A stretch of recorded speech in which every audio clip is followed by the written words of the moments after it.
tout d'abord, je vais essayer de partager avec vous en quelques minutes la démarche qui nous a conduit à nous intéresser à la prise en charge des professionnels de santé et ce pourquoi nous avons décidé d'ouvrir une clinique entièrement dédiée à cette prise en charge. Donc d'abord, pourquoi prendre soin des professionnels de santé? Simplement parce que prendre soin des soignants, avant tout, c'est prendre soin de nous tous. S'impliquer dans le soin, c'est pas dû au hasard, et ça, je pense que vous le savez, on l'a dit à de multiples reprises. Soigner les autres, c'est souvent se réparer soi-même, et prendre en charge la souffrance d'un professionnel de santé, c'est commencer à travailler en fait sur ce qui l'a amené à ce métier du soin.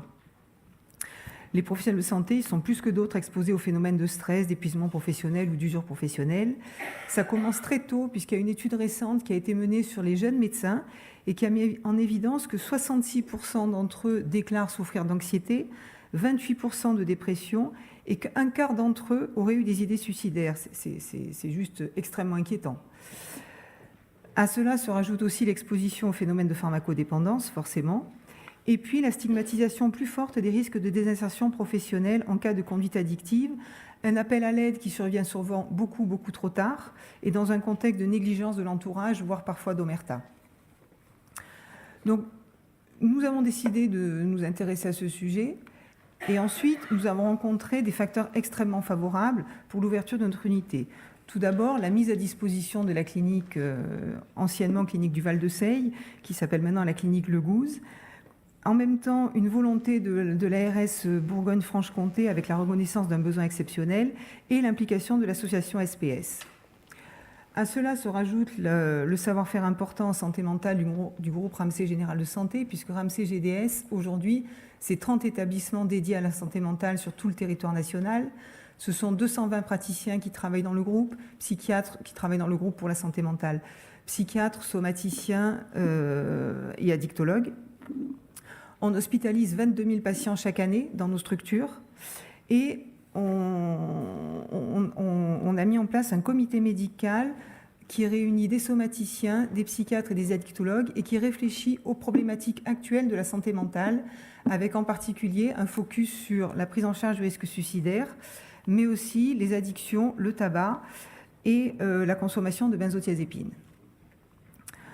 Pourquoi en Saône-et-Loire? Parce qu'il a été mis en évidence à cet endroit-là une surmortalité par suicide, une surutilisation de psychotropes, et puis une réelle volonté de s'inscrire dans une dynamique de réseau d'établissements SPS et de coopération.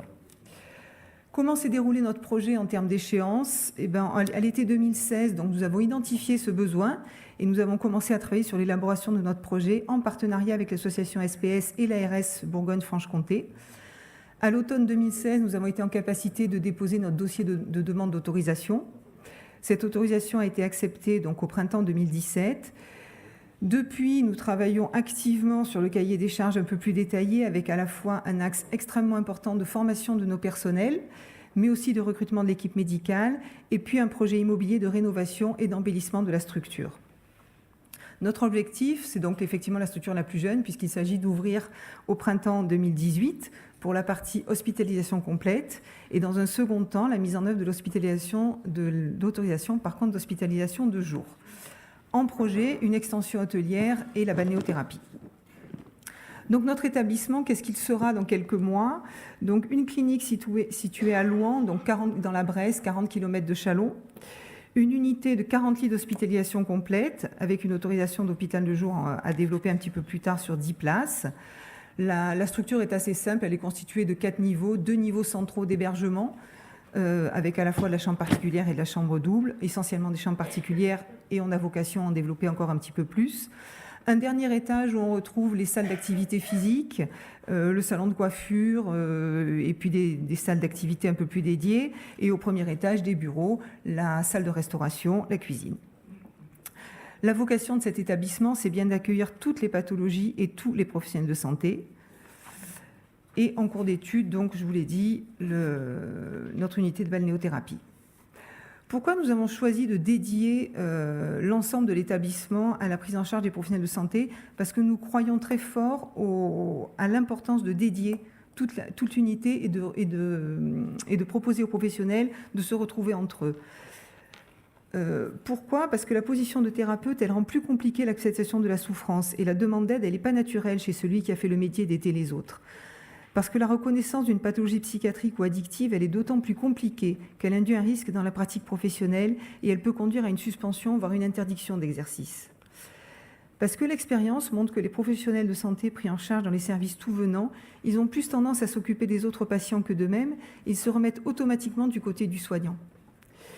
Parce que aussi l'éloignement géographique, ça préserve d'une éventuelle rencontre avec un patient et que la notion de confidentialité, elle peut parfois être un enjeu majeur. Parce qu'enfin, l'entourage par d'autres professionnels de santé permet un étayage du groupe, un partage d'expériences dans un climat de confiance et de solidarité, avec une meilleure compréhension des enjeux liés à la profession de soignant.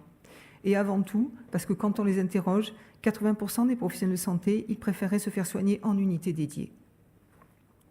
Le séjour à la clinique, qu'est-ce qu'on propose à nos patients ? Un programme de 6 semaines en 3 étapes. Une première étape de déconnexion avec un bilan somatique. Une étape un peu plus longue de prise en charge proprement dite, et ensuite la préparation à la sortie, extrêmement importante, avec un travail sur le renforcement de la prise de distance.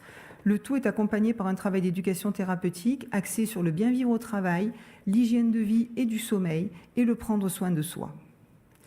Nos objectifs au travers de ce séjour, c'est de développer l'éducation aux soins et la compliance au traitement, d'aider à une détection personnelle, à l'identification des facteurs de risque, de travailler sur l'aménagement du mode de vie et d'exercice pour se préserver et d'aider ces patients particuliers à prendre conscience de leurs ressources et les aider à en développer de nouvelles. Pour que tout cela fonctionne, nous avons réfléchi et nous nous sommes donné des exigences de qualité importantes. Donc une équipe étoffée de plus de 35 équivalents temps plein, médecins évidemment, cadres de santé, IDE, psychologues, et tout cela accompagné par beaucoup de compétences paramédicales autour. Un axe de formation très fort pour notre équipe et qui est en cours de développement, avec à la fois une formation à la santé mentale, à la prise en charge des diagnostics majeurs qui vont constituer notre patientèle, le risque suicidaire, l'épuisement professionnel, les addictions et la dépression. Pour cela, nous avons mis en place pour toute notre équipe une immersion en établissement psychiatrique excessivement longue et axée sur ces pathologies, et une formation spécifique à la prise en charge des professionnels de santé. Notre équipe est constituée de thérapeutes exercés qui utilisent des techniques alternatives. On peut citer le MDR, le mindfulness, la RTMS, l'hypnose, les travaux de groupe, bien évidemment. Et puis, pour que notre établissement fonctionne, nous souhaitons y développer des instances originales avec beaucoup d'évaluation de pratique et de supervision, une commission d'entraide et de recours entre professionnels de l'équipe au sein de l'établissement et une politique de formation continue.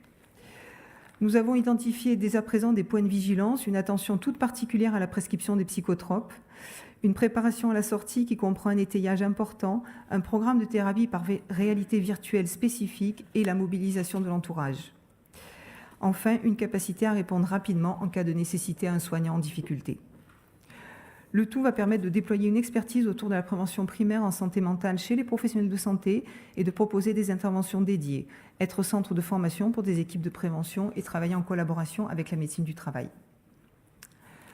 Pour finir, au-delà de ce projet, nous pensons très fort et nous souhaitons partager avec vous le fait qu'il faut informer et sensibiliser au mieux-être des médecins, apprendre à repérer les signes très tôt, réduire la stigmatisation causée par la maladie mentale, faire connaître les structures de soins et les ressources disponibles, promouvoir les bonnes pratiques de soins aux professionnels de santé et, comme je vous l'ai dit en introduction, parce que prendre soin des professionnels de santé, c'est prendre soin de nous tous.